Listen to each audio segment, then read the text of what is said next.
every game he makes a beeline for her. Okay, Michael. Jordan, can you hear me? Yes, sir. Okay, thank you for joining us.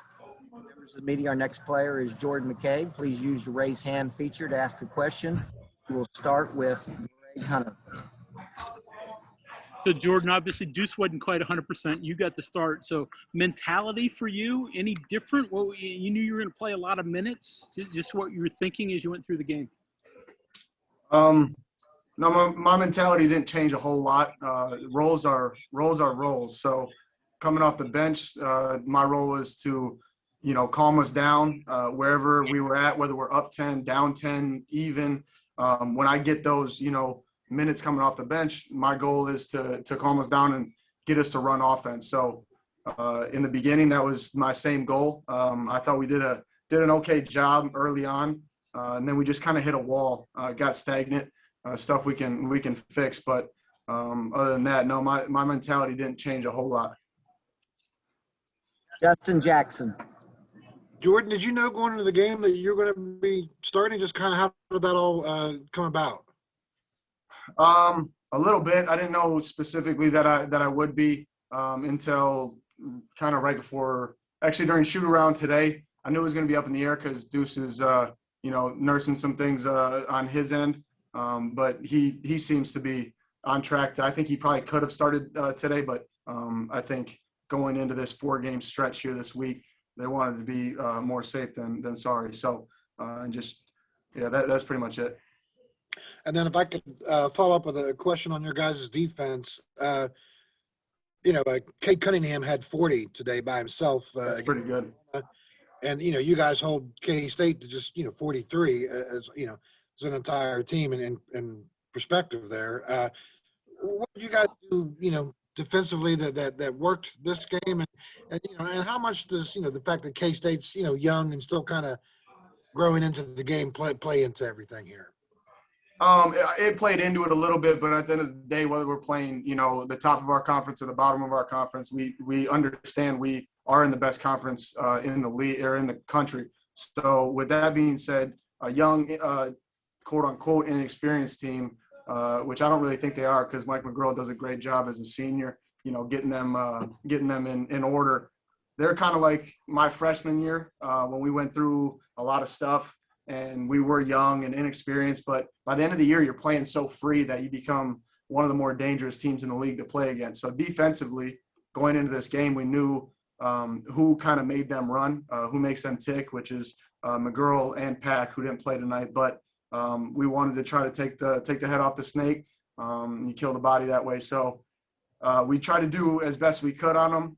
Defensively, I think we're just shoring up a few things that are Huggs' philosophy. If we get that down, this is a national championship team. I don't think anybody's shying away from that statement anymore. This isn't preseason. This is a top 10 team in the country, probably top 5. Cody Nesper.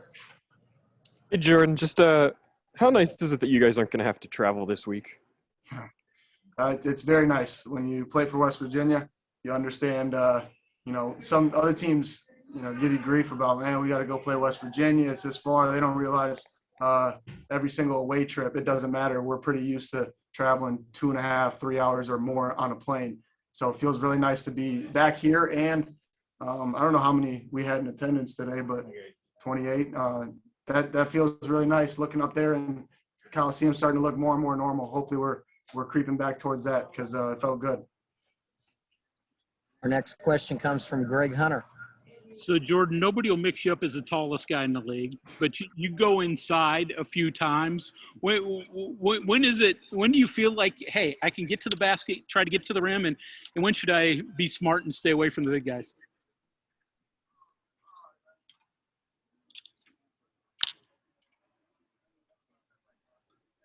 I'm right. At 5'10", whatever, I'm standing. I'm the shortest, and if we ran 40s, probably the slowest guy in our league. So I just have to make reads. If I can get a step on a guy, that's great. But I just take what they give me. I try, to do that. Jawan's been great in terms of breaking down how to be an undersized guard. He'll be upset that I compared me and him in terms of height, but he'll get over it. But yeah, it's just making reads. If I can get to the rim, I can get to the rim. But at the end of the day, if I can get others involved, that's the goal. back to Justin Jackson. Hey, Jordan, yesterday during interviews, Taz basically said you were the team bracketologist, and as far as, following everything, seeding and what other teams are doing and stuff. I'm just, do you agree with that assessment? And then obviously, what you guys have coming up, what can happen to this team over the last week of the season?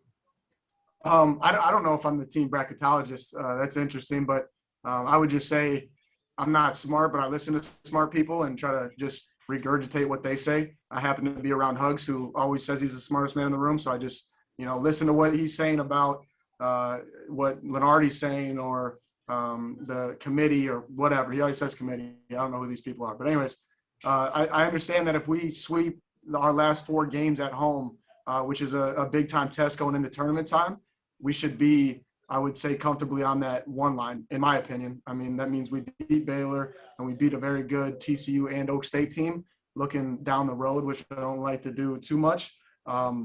Hypothetically, you would assume we'd be in that conversation for what overall 1 seed we would be. That's our goal. We don't have to shy away from that. Greg Hunter. So you don't have to look any further down the road than Tuesday for Baylor.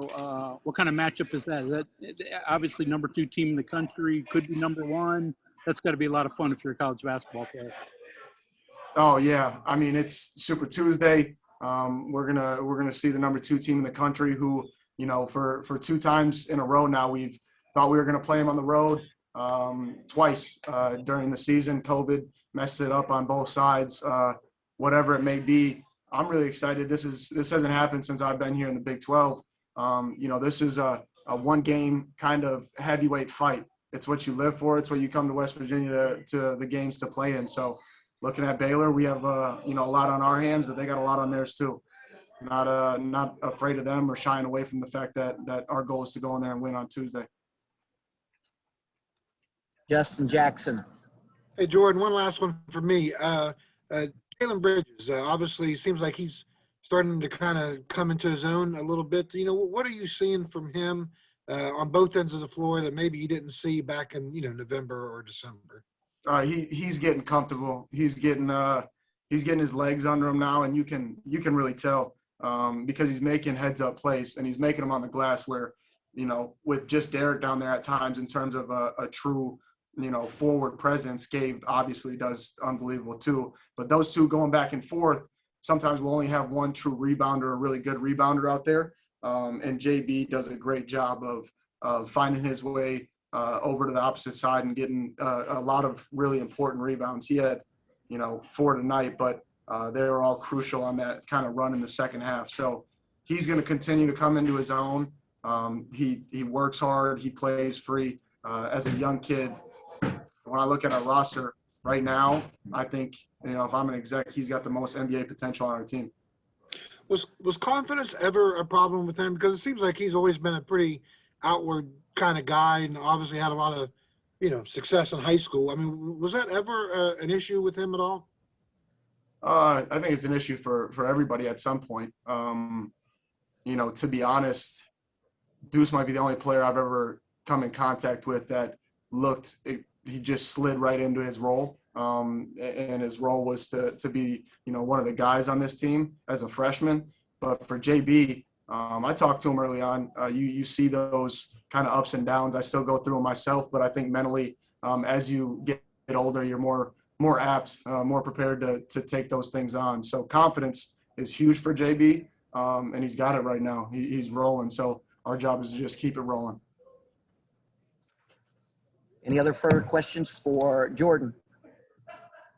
Thanks, guys.